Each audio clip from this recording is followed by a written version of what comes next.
comment calculer une longueur en utilisant le sinus d'un angle. Prenons un exemple. Imagine un triangle XUV, rectangle en X, tel que l'angle XVU mesure 40 degrés et le côté XU mesure 8 cm. Quelle est la longueur du côté UV? Pour répondre à cette question, on va utiliser le sinus de l'angle XVU. En effet, on cherche à déterminer la longueur de l'hypoténuse UV et l'énoncé donne la mesure d'un angle et la longueur du côté opposé.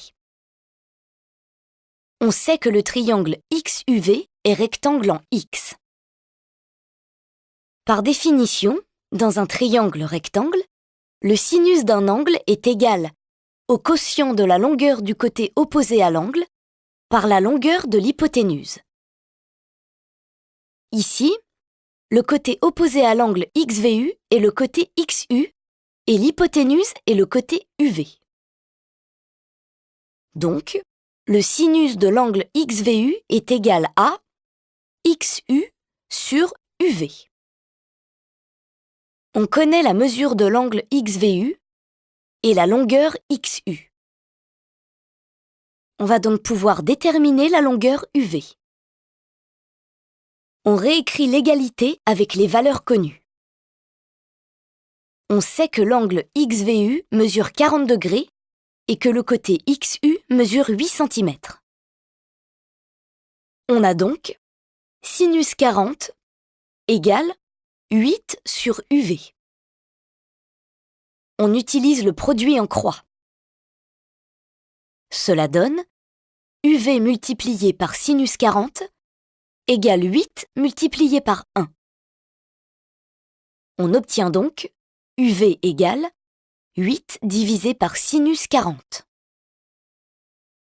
Pour calculer le sinus de 40 degrés, on utilise la touche sin de la calculatrice. On trouve que le sinus de 40 degrés est égal à environ 0,64. Donc, UV est égal à environ 8 divisé par 0,64, soit 12,5. Le côté UV mesure environ 12,5 cm. Voilà, maintenant tu sais déterminer la longueur d'un côté d'un triangle rectangle en utilisant le sinus d'un angle.